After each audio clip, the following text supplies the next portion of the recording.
Hello. Close your eyes, please. I want everybody to close your eyes and to take a deep breath.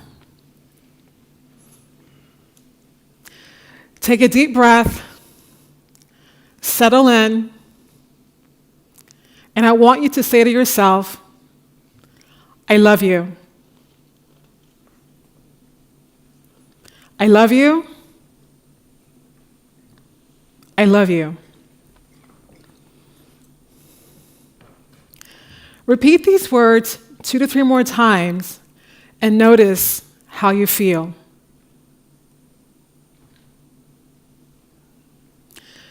Notice how this feels in your body.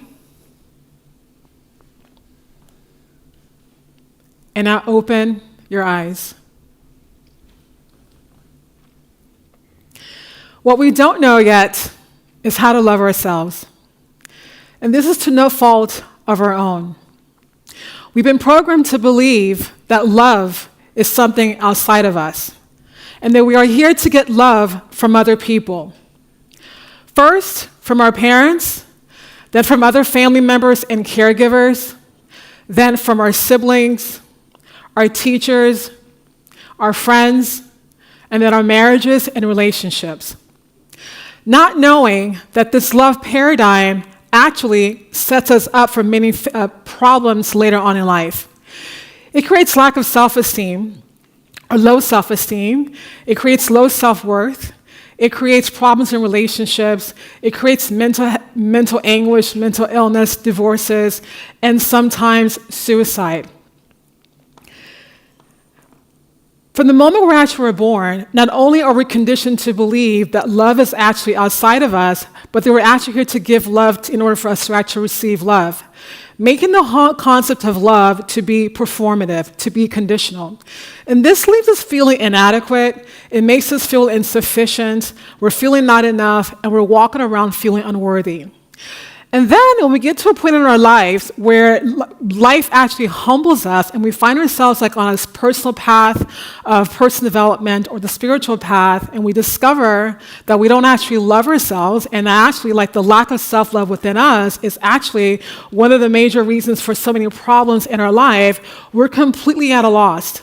We're then having a point to actually go on a self-awareness journey to figure out how do we actually love ourselves, and we have no idea where to even begin. We're completely at a loss.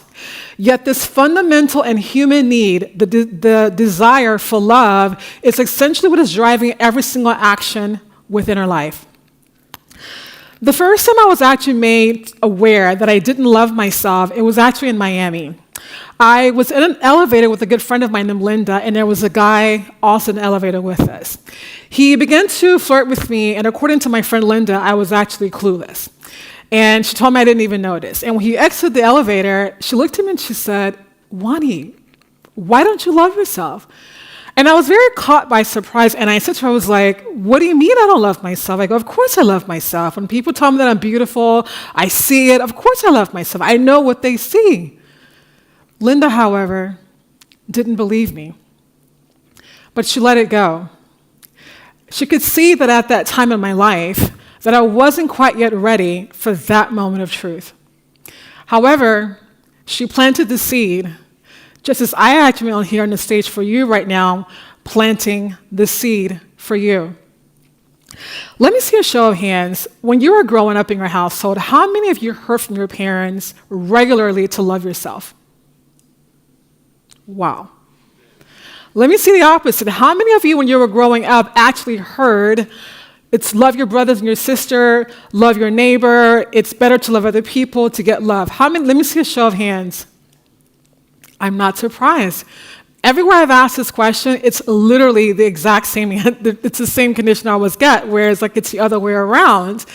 And you know why? The reason is just because we've all been plugged into this whole indoctrination of actually love is outside of us, and we're actually are here to get love from other people.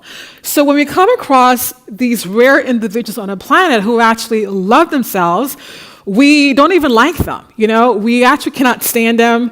Right? We hate them, right? I mean, if we're really truly honest with ourselves, we call them names. We say they're self-centered, that they're selfish, they're conceited, that they're arrogant, and dare I even say it, we call them narcissists. Who's heard that before, right? Not knowing that these individuals actually had it right all along, and we're the ones that's actually been duped.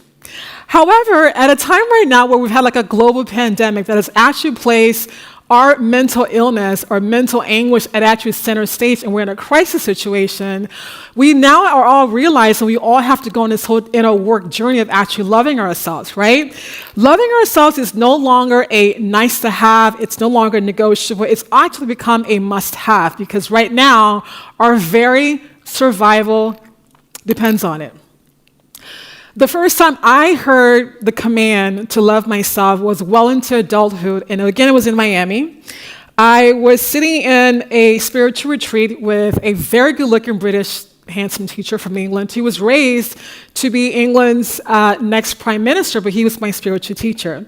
He actually went to the same prestigious Eton College as Prince Harry and Prince William, the future King of England. And he said, love yourself. And I actually sat there very perplexed, but I did exactly what I said for you all to do when I first walked into the stage, which was to sit there and just to say to yourself, I love myself, right? And I sat there doing this, and I felt absolutely nothing. And I'm sure probably most of you probably felt nothing when I asked you to, tell yourself you love yourself either. As I sat there to repeat it to myself in that room in Miami, it felt very fake. It didn't feel true at all, and there was no connection to it whatsoever. In fact, it didn't resonate at all. And I began to say it, and it still wasn't resonating, and it wasn't until I began to really look into the why.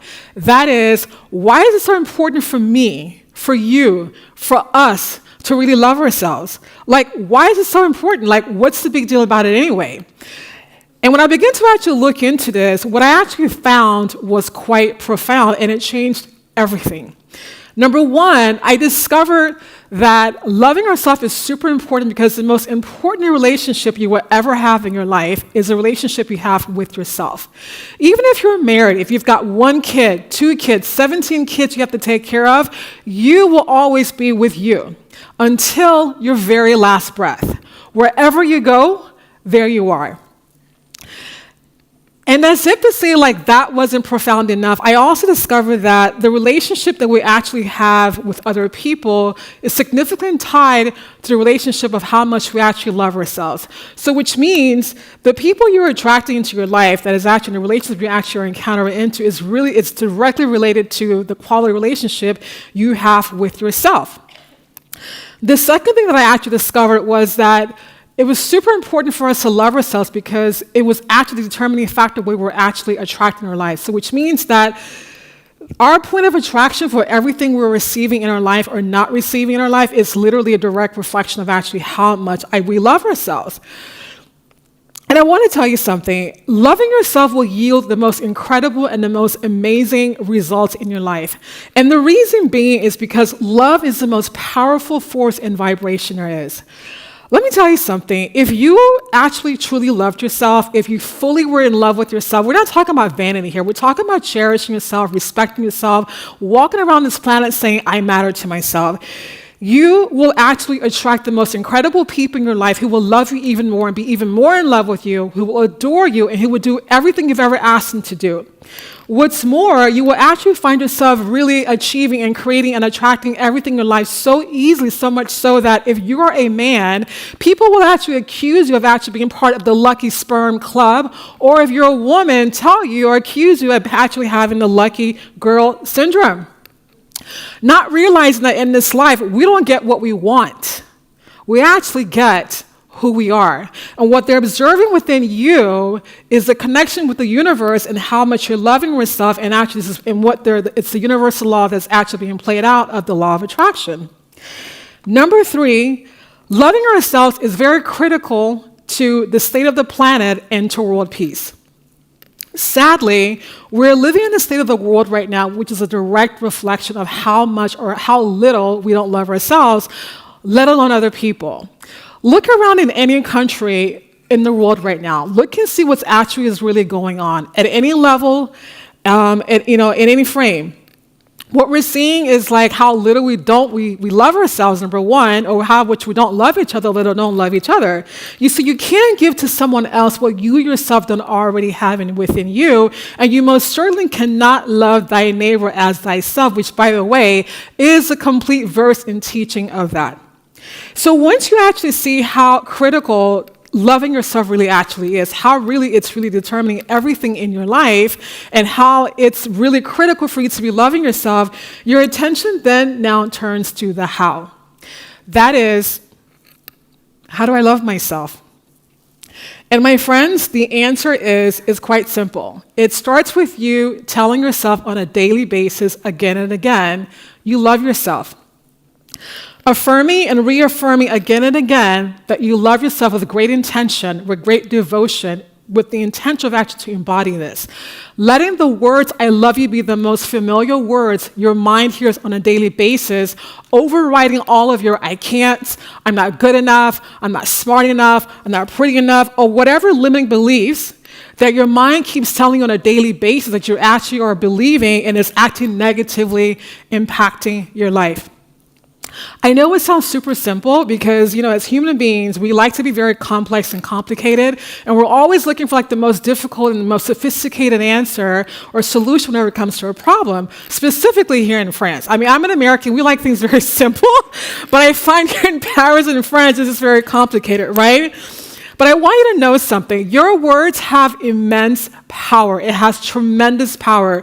Our words are so significant, so powerful that it literally has the power to actually to change the human psyche and also to transcend human consciousness. So say to yourself, you love yourself every single day again and again with great devotion and emotion.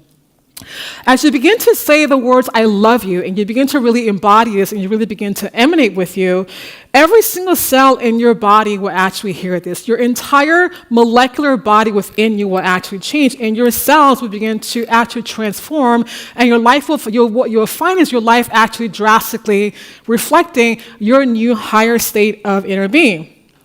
Now, if you're sitting there and you're very skeptical about all of this, then I would like to introduce you to the work of the late Japanese scientist, Dr. Masaru Emoto, who did an experiment with water proving exactly what I'm actually talking about. What he did was he did an experiment to where he took some water and he placed positive words of affirmations next to the water of love, okay? And he observed and he recorded to see what types of water crystals were going to be formed. And then he also looked I think with classical music as well, too, with Bach. And then he actually took a different set of water to where he placed negative words, like words of evil and words of hate and dislike, and I think it was heavy metal music. And he began to actually observe to see the type of water crystals that was actually being formed when positive words of affirmation was spoken near water versus negative words of hate were actually spoken. As you can see here, there's quite a very difference in terms of what the water crystals look like in terms of what actually was spoken. Now, imagine if this can actually happen to water. Imagine if you were telling yourself on a daily basis for a period of time how much you love yourself, getting that you love you. If this is actually going to happen to water, what this will actually do with you within your own body, who's actually made up of over 70% water as well as the earth.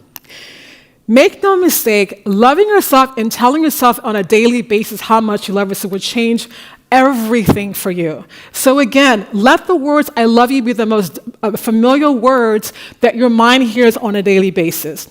Now I want to caution you with something. As you begin to do this practice, and I'm essentially invoking every single one of you in here today to actually take me up on this, I want you to be very patient with yourself and to be very kind and understanding, okay? Listen, you're not going to love yourself in one night, okay? It's not going to happen in one swift, okay? Because here's the thing. You've been telling yourself that you hate yourself or don't like yourself. You've been very, very critical of yourself your entire life, right? And so it's going to take some time when this is actually going to be really embodied within you and you won't actually be doing this anymore. So really be patient with yourself and say it again and again with intention and with devotion. Now, If you're one of those people where the critical voices within you is just too much and you find it's just too much of a stretch for you to be saying to yourself, I love you, if you're not feeling from it, then you can start with, I allow myself to love myself. You can say to yourself, I am willing to love myself. I am willing to love myself more than I ever have in my life. I am willing to love myself more today than I did yesterday. I am willing to love myself whenever. Okay? Say these words to you again and over and again, and watch what happens within your own life, within your own body, how it's actually going to transform, of what's actually going to happen, not only within your own life, but within the communities, within your families, and imagine where you've been to create after that, or from that, I should say. Now, besides the words, I want you to also to make the emotion, the feeling of love that you feel on a daily basis as well too. Let that be the dominant feeling of what you feel on a daily basis. Let me tell you something. The feeling of love, the emotion of love is 100% within you, and it's within your control. It's not outside of you. You don't need somebody else or something else to actually happen, no other external force for you to actually feel love. You can 100% generate love within you. And that's the reason why, is because who you are is pure love. Your pure essence is actually love. And when you truly begin to say this to yourself and you begin to really embody this and to really feel it and to really begin to love yourself and to cherish yourself and to know like you have a place on this planet and you actually matter, you're going to find your life change tremendously, and you're going to find out what one of the greatest poets of our time, Oscar Wilde, actually said to us and gifted to us. That is, to love oneself is the beginning of a lifelong romance. Thank you. Merci.